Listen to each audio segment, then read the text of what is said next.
Florida hired Billy Napier. He was the head coach at Louisiana. He went 6-7 in his first year with the Gators. Are we feeling better, worse, or the same about the Napier hire? Same. No. Kidding. Wait, kidding. About the hire or about the coach? I'm kidding. I would entertain it for the coach. I feel worse. I feel worse. Yeah. How could you not? I mean, you won 6 games. You had 6 draft picks, and including a top 4 pick at quarterback. I think some of the stuff that went wrong there was probably beyond Napier's control, and they did have a really difficult schedule. And their recruiting class is a nice recruiting class. I mean, they finished top 12, I think, and did a nice job in the state of Florida. But also some of the concerns I think you had coming out of Louisiana. So they beat up on an incredibly bad Sun Belt West. No team in the Sun Belt West even made a bowl game in the 2 years that Napier ran that thing. So we said this before the hire. Like, look, that's not real impressive to win the Sun Belt West. LSU wouldn't touch the guy, so maybe they know something that Florida doesn't, and Florida's left holding the bag. He can know the Nick Saban plan of hiring a massive staff and 1 million polo shirts, but knowing that you got to hire him and knowing how to manage him is a different thing. And he has not demonstrated that skill set at Florida yet, and certainly had no opportunity to demonstrate it at Louisiana because you're not going to have a big staff at Louisiana.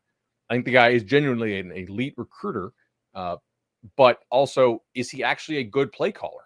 I don't know, but to me, that's kind of a ding on him to not get more out of what they had on offense last year with a really damn good offensive line and a first-round quarterback. Their offense should have been better, and it wasn't, and yet they didn't make a change to go and get an offensive coordinator to allow him to focus more. And then something completely out of his control was the NIL thing, which I don't feel that much worse about Billy Napier as a coach. I kind of see him as about the same guy, like the same guy I thought he was. But about the hire, you have to feel a little bit worse because of what happened with the quarterback. I mean, that's not great. I also feel worse because what's happened with the quarterback since the top 4 pick left, in that it really looks like you're going into the season with Graham Mertz. And if I'm a Florida fan and I'm hoping to see improvement in year 2, and it's hard to really see that with Graham Mertz. Listen, Louisiana has 9 bowl appearances. It's been a FBS team for about 25 years or so. Billy Napier was the head coach for 4 of those 9. They beat up on a bad Sun Belt West, but he also was turning in double-digit seasons and winning conference championships on the way out. The 4 division titles, yes, you were in a bad side. But when you got NFL players too, Chip. I mean, they drafted guys with that team. Bama just took a safety. We need to give him credit for that. You're right. Got to give him credit for that. But I give him credit for that within the context of the coach rankings. How do I feel now? Worse. I feel worse because of the way it went year 1 and the trajectory of how it's going to look. Because now when I game out the way that 2023 is going to go, I say, what's going to get better and why is it going to get better? And at a place like Florida, if you turn in back-to-back 6-7 win seasons, then things are going to get a little bit sticky.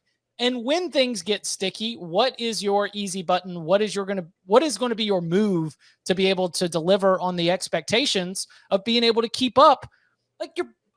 The worst thing for Billy Napier is that he's the head coach at Florida when Georgia is peaking. It is impossible for him to be able to be the head coach there and not feel the pressure from Georgia's success. So, I don't know if I expected that he would hit the ground running year 1 and be competing with Georgia, but the evidence that we've mentioned here is certainly a little bit concerning. And I think that Billy Napier, I read him, especially with the fact that he's been at multiple stops all along the way. He's been with a lot of different schools and coaching staffs. I think he's going to be a head coach for a long time. I think we're going to be talking about him. He's young. We're going to be talking about him at a lot of Power 5 jobs. I mean, he probably wishes it's not a lot, but I am not as confident in the long-term trajectory of Billy Napier at Florida after year 1. So therefore I'm worse. And you Can I mentioned say some more Georgia. nice things? I want to say one more mean thing. Please, sir. You mentioned Georgia and how it's impossible to deal with that at Florida. Another part of the problem for him that kind of goes into my assessment of feeling worse is Tennessee's good now. Tennessee hadn't been good for a very long time. So now you're taking over And you're kind of in a hole, and now you've got to not just deal with Georgia. Now you've got to deal with a Tennessee program that seems to be on an upswing, and it's just more competition for you in that division. And who knows what the SEC divisions, if they're going to exist in a couple more years, whatever is going to happen. But it's like that conference is not getting any easier to win it.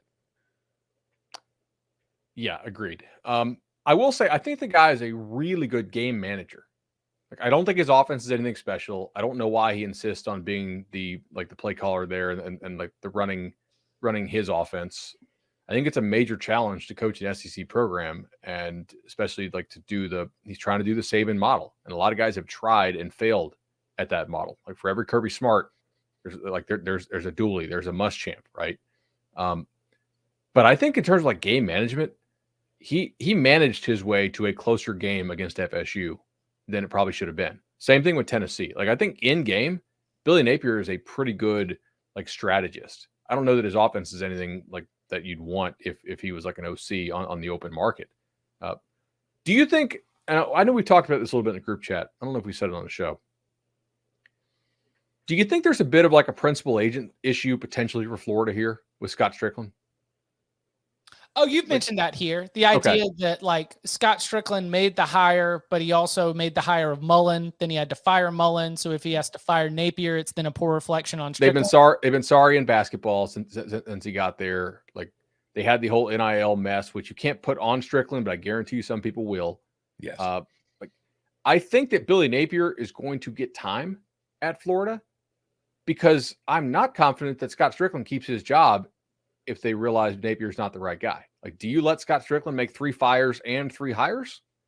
I don't know. So he fired McElwain, right, and hired Mullen because he had been at Mississippi State with Mullen. Interesting. All right. Turning our attention to that school in Louisiana that said, oh yeah, Billy Napier, big up and comer, but that's not the game that we play. We're going to go hire Notre Dame's head coach, who has multiple college football playoff appearances on his resume already. Brian Kelly takes over at LSU, goes 10-4. He wins the SEC West. He beats Alabama. Tom, are you better, worse, or the same? What do you think?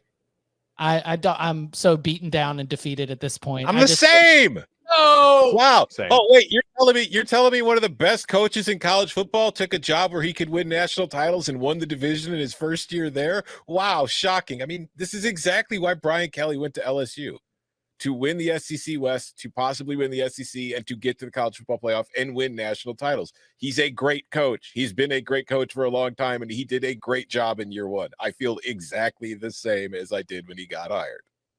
Totally agree. This is the same guy. They didn't improve their recruiting, really. Like, he's recruiting at a good level. That's what LSU does. LSU cares more about football than Notre Dame does. Brian Kelly found somebody who matched the amount of caring that he has. He's a very good coach. They've done a very nice job in the transfer portal, and he beat Nick Saban in year 1. Like, part of this is better. Everything you just listed is better. Like, there's no way that you could say that, like, win the division title, beat Nick Saban. Like, that was not on the list of expectations. Ed Orgeron was winning the division title and beating Nick Saban. Chip, Brian Kelly's a much better coach than Ed Orgeron is. Jaden Daniels ain't Joe Burrow. They also got boat raced by Tennessee at home. Yes. They lost by what? 2 touchdowns to a terrible A&M team. Okay. They got beat by FSU in the opener. They lost a 4th game. Who else did? Oh, and Georgia smoked them. So, like, we have so much data on Brian Kelly. I'm much more apt to like, okay, hire on a guy like Dan Lanning who had never been a head coach before, because like the first season is the only season we have to go on, right? Or, like Venables lower or something if you wanted to. I forgot what we said. Probably a little bit lower, maybe the same lower.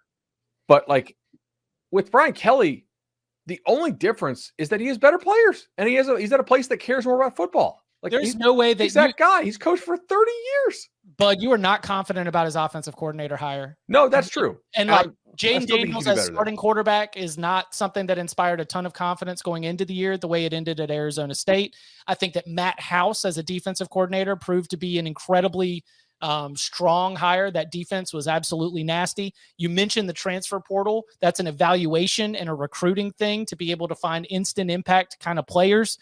this was not a cash grab. This was not a retirement move. This was not, I'm going to take this job and be able to know that I'm going to be able to have a lake house that's going to be financed by LSU. Like, this was, as you mentioned, Brian Kelly wanting to, in, we assume, the final era of his career, compete for national championships after bumping his head against the ceiling in the college football playoff. The fact that it all came together was against my expectations that it could. I feel better. All right. What did you have ranked last year in your coach rankings, and what do you have this year?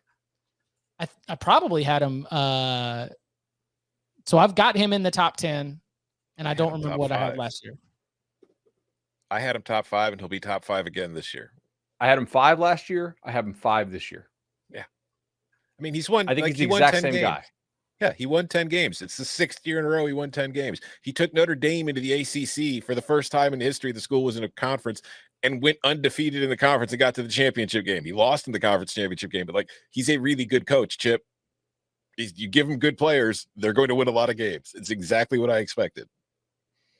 Well, LSU fans are happy. Whether it's better or the same, your same is for sky-high expectations and maintaining being at the very top of the sport. The fact that it's working out. And by the way, also, because everything in the SEC exists within this bubble, this only drives home the frustrations for Florida fans. Not that Florida could have gotten Brian Kelly, but just the idea that you're part of this hiring cycle and you see that LSU, I mean, we'll see what the SEC does with the schedule, but, you know, they've got that kind of like rivalry, not a rivalry type thing going on. Mm-hmm. But LSU being able to hit the button and just go, it's got to be something frustrating for the Gators. LSU AD Scott Woodward was like, no, please don't take Billy Napier. Yeah, no, right. Don't do it. Oh, no. How can we let him get out of the state? Oh, right. I mean, this is, they went and snagged Brian Kelly. Incredible.